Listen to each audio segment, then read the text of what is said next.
What's up, guys? Welcome back to the YouTube, and in today's video we're going to be going over the reason that you can't lose weight and, more importantly, how to fix it. If you guys don't know who I am, my name is Branden. I'm an online fitness coach, and I help men gain confidence, build the body they want through fitness, and I primarily work with people who are trying to lose that extra layer of fat, chip off some fat while building muscle in the process, and obviously get that body of your dreams. So, without further ado, I want to go over the things that are holding you back in your weight loss journey and how to fix those. Starting off, the first thing is a slow metabolism. Now, I'm just kidding. It's not a slow metabolism. The reason I say that is because everyone blames their metabolism. They say that their metabolism is the reason they can't lose weight. This is false. Metabolism equivalates to how many calories you're burning throughout the day. And the reason you have a slow metabolism is because your mistake is not being active enough. You're going to burn a ton of calories just by getting steps in throughout the day, as opposed to just sitting on the couch. Because let's be real, you probably spend a lot of time sitting on the couch doing nothing. If you start getting 8 to 10,000 steps in a day and you changed absolutely nothing, you would still lose weight just because of the boosted activity. But that being said, this isn't the only factor, and it's also something that, like, if you eat like complete shit, you're still not going to lose weight, obviously. But getting your activity level up is absolutely huge, and I see a lot of people make this mistake. They'll try to eat healthy, they'll go to the gym, and then they'll do that and sit on their ass all day. You're not burning any calories by doing that. Be active, live an active lifestyle. I promise it's going to help the weight come off a lot faster, and more importantly, it's going to help the fat come off a lot faster. You don't have a slow metabolism, you're just not active. Now, sorry, I needed the caffeine. The next thing, though, is the all or nothing approach. Now, you've probably gone down this rabbit hole where you decided, all right, I'm going to start to lose weight, and you just cut all your bad foods out. You cut all your calories out, you did keto diet, you did some bullshit, and I've had so many clients come to me and say, oh, I did keto, and I lost weight and then gained it back. Yeah, no shit. Because it's an all or nothing approach. You're cutting out everything that you enjoy and everything that you're used to just to temporarily lose the weight. Weight loss should be long term. Within my program, the clients I work with, the goal is to keep the weight off, take the weight off while I'm working with them, and then after they're done with me, they can implement those systems to keep the weight off and not just gain it back like most people do. When I say an all or nothing approach, I mean cutting everything out. You don't need to cut out the foods you love. You don't need to cut out every fun food in the world or only eat plants and vegetables. What you need to do is find a sustainable approach, and that's what I focus on. You can eat junk food sometimes and still lose weight. It's that simple. You just have to be in a calorie deficit. So with my program, the way we do this is we find your maintenance calories, and then I ask you what foods you like and don't like, and we work those foods into your diet. You can make a sustainable diet while still eating the foods you love. It's very simple. And if you cut out all the foods you love, there's a good chance you're either going to binge, one, or two, you're just going to gain the weight right back because you hate your life because of the diet. You don't need to hate your life to lose weight. I promise you it's possible, and I show that through my Instagram every single day. The next thing is low satiety foods.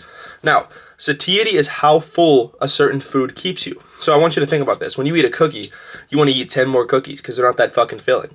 But could you eat a pound of broccoli and chicken? Fuck no, because they're high on the satiety index. Some foods that are very high on the satiety index are all protein sources, Greek yogurt, vegetables, fruits, oats, potatoes. These are all going to keep you extremely full as opposed to some of the other foods you're eating. So yes, those other foods are good in moderation, but we want to structure the majority of your diet around highly satiating foods so that way you're not hungry throughout the day. Because let's be honest, you don't want to lose weight and be starving all day and hate your life. The goal is not to hate your life. The goal is to build something sustainable so you can do it long term. My clients will text me years after we work together and still be shredded and still have that fat off just because they implemented the systems that I told them during our program time. And it's that simple. If you want a sustainable approach, then you have to have satiety focus. You have to eat foods that keep you filling. Otherwise, you're going to give into the hunger eventually. How long can you stay hungry as fuck and just do nothing about it? You're going to be starving all day and hate your life. We don't want that, okay? You don't need to be hungry all day. Focus on satiating foods and have a little bit of fun foods. The 80-20 rule is a good way to go about it. 80% satiating whole foods that are very calorie dense. They're going to keep you very full. And then 20%, whatever the fuck you want. Enjoyable foods. Eat shit you enjoy because you can fit that into a calorie deficit and still lose the weight. I promise you. Now, the next thing, keeping the subject on like satiation, is water and fiber and having a low water and fiber intake. Now, fiber is very satiating. So a lot of those foods I just mentioned that are high on the satiety index, they're high in fiber. That's why they keep you satiated. Fiber also helps with your digestion and it helps with your gut health. So I would, one, supplement in fiber if you're not getting enough already, and two, focus on centering your diet around some high fiber foods. All vegetables pretty much contain a high amount of fiber. Most fruits, most whole grains. They contain a lot of fiber, which is going to slow the digestion process, so you're not as hungry throughout the day, plain and simple. The same thing goes for your water intake. If you're not drinking enough water, it's going to fuck with your hunger signaling, it's going to fuck with your digestion, and you're going to be a lot hungrier throughout the day. The goal is to make it enjoyable for you. Weight loss should be easy, and to make it easy, you have to stay full by incorporating lots of fiber and lots of water. If you're not drinking a gallon a day, I'd recommend tracking your water every single day because it's going to make it so much easier. I promise you, once you get that water intake up, once you get that fiber intake up, and once you start to really focus on those satiating foods that I mentioned before, it's going to be so much easier.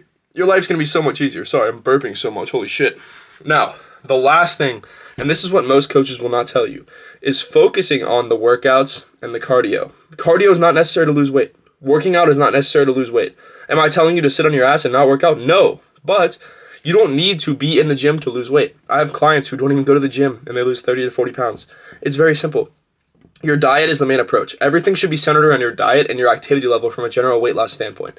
You do not need to go to the gym, but if you are going to the gym, center it around your routine.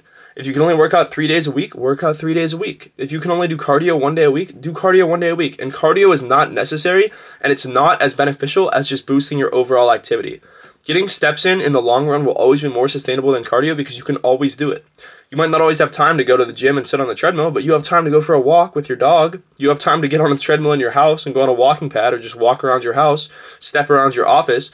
Getting that overall activity in as opposed to spending hours in the gym is the reason that you're not losing weight because you're trying to commit to this big workout routine that's big and scary and you don't know anything about, and instead of just boosting your overall activity. It's not necessary, I promise. If you incorporate these 5 things that I just told you, it will change your life and change your weight loss trajectory. It is that simple. Make sure to save this video. Make sure to go back through this and just rewatch if you forgot anything or you need those fiber foods. If you have any questions, you can always DM my Instagram. I respond to every single message myself with a voice note so you know it's me. And if you guys are interested in joining the team, you feel like you're struggling with losing weight and you want a professional to come help you out and do it in a very short time frame, 3 to 6 months, then I'm your guy. And there's a link in the description of my bio that you can click and book a call with me to get you consulted and started today for free. Appreciate you guys. I'll see you on the other side.